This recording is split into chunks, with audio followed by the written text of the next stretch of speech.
একটা মাছের মাথা আর দুইটা কান আর হচ্ছে লাউ। আজকে আমার শাশুড়ির রান্না, মানে শাশুড়ি এভাবে রান্না করতো, তারই একটা রেসিপি শেয়ার করব। আসসালামু আলাইকুম, হ্যালো এভরিওয়ান, কেমন আছেন সবাই? আশা করি সবাই ভালো আছেন। কাছে এবং দূরে, দেশ এবং দেশের বাইরে যে যেখান থেকে আমার ভিডিওটা দেখতেছেন, দোয়া করি আল্লাহর রহমতে সবাই ভালো আছেন, আমরাও ভালো আছি আপনাদের দোয়া এবং ভালোবাসায়।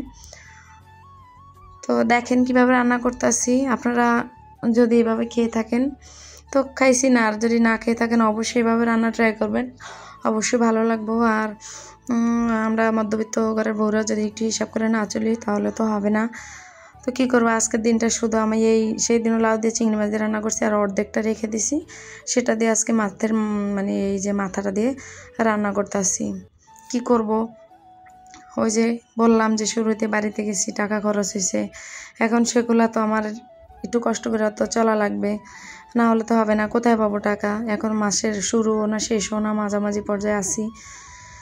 তো আপনারা অবশ্যই আমার সাথে থাকবেন। দেখেন মশলাটা খুব ভালোভাবে কষিয়ে নিলাম, তারপরে হচ্ছে দেখেন মানে মশলা থেকে তেলটা ছেড়ে দিছি। আমি কিন্তু আবারও গরম পানি দিব, দেওয়ার পরে আমি মাছের মাথাটা কষিয়ে নিব। যেহেতু বড় মাছের মাথা দেখতে মানে বুঝতে পারতেছেন, আপনারা দেখে বুঝতে পারতেছেন বড়, তাই ভালো করে কিন্তু এটা কষানো লাগবে, নাইলে কিন্তু গন্ধ করবে কাঁচা কাঁচা। আমি আদা বাটা দিছি, রসুন বাটা, পেঁয়াজ বাটা সবটাই দিলাম। তো আপনারাও একটু হিসাব করে চলবেন, তাহলে দেখবেন যে আল্লাহর রহমতে ভালোই থাকবেন। টাকা পয়সা যদি জমাইতে নাও পারেন, তারপর অন্তত দিন শেষে ভালো থাকবেন। আমাদের জন্য দোয়া করবেন, কারণ আপনার ভাইয়ের একলা ইনকামের উপার্জনে আমার সংসারটা চলে। তো একটু হিসাব করে যদি চলি তাহলে তো আর খারাপ হয় না, দুইটা ছেলেমেয়ের পড়াশোনার খরচ দিতে হয়।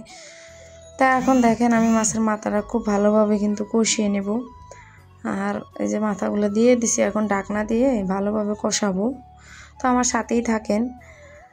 আর আপনাদেরকে একটা কথা বলি, আপনারা আমার ভিডিওগুলো দেখেন কিন্তু লাইক দেন না, আর মুখস্থ কমেন্ট করেন। প্লিজ অনুরোধ আপনাদের কাছে, আপনারা মুখস্থ কমেন্ট করবেন না, লাইক দিতে কেন ভুলে যান? চ্যানেল তো আপনাদেরও আছে, তা আমিও তো আপনার চ্যানেলে গেলে আমিও লাইক দিব না, ফুল ওয়াচ করব না, কেন এগুলা করেন? যদি আপনারা যদি আমার ভিডিওটা দেখে ফুল ওয়াচ করতেন তাহলে আমার একটা ভিডিওতে 100-150 ভিউজ হইতো, কিন্তু এই জায়গায় 20-30 করে ভিউজ হয়। 10 জনে কমেন্ট করলে লাইক আসে 5টা। কেন করেন আপনারা এগুলা?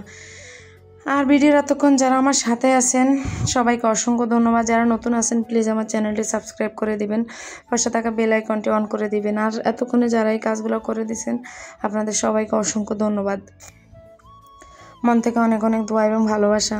তো দেখেন আমি কিন্তু লাউটা দিয়ে দিছি, এখন লাউটা কিন্তু ভালোভাবে আমি কষিয়ে নেব। এই লাউতে আর পানি দিব না, কারণ এটা থেকে কিন্তু অনেক পানি বের হবে। লাস্টে শুধু আমি ধনিয়া পাতাটা অ্যাড করব, আর কিচ্ছু দিব না। আপনারা আমার সাথেই থাকেন, আমি একটু নেড়ে চেড়ে দিচ্ছি, তারপর আবার কিন্তু ঢাকনা দিয়ে দিব। দেখেন ভালোভাবে কিন্তু মাছের মাথার সাথে আমি মিশিয়ে নিচ্ছি, আর এখন কিন্তু যে ঢাকনাটাও দিয়ে দিব। দেখেন একবারে কিন্তু সিদ্ধ হয়ে অল্প হয়ে গেছে। এখন ধনিয়া পাতাটা দিয়ে দিছি, ধনিয়া পাতা না হলে কিন্তু লাউর কোনো মজাই থাকে না। তো আজকের মতো ভিডিওটা এখানেই শেষ করতে আসছি। সবাই ভালো থাকবেন, সুস্থ থাকবেন। পরবর্তী ভিডিও দেখার অনুরোধ রইল। স্কিপ না করে আমার পুরো ভিডিওটা দেখবেন, লাইক দিবেন, কমেন্ট করবেন, গঠনমূলক কমেন্ট করবেন। অবশ্যই মুখস্থ কমেন্ট আপনারা করবেন না, আমিও আপনার ভিডিওগুলো ফুল ওয়াচ করে দিব, মুখস্থ কমেন্ট করব না, লাইক দিয়ে কিন্তু ভিডিওটা দেখব। সবাই ভালো থাকবেন, আসসালামু আলাইকুম।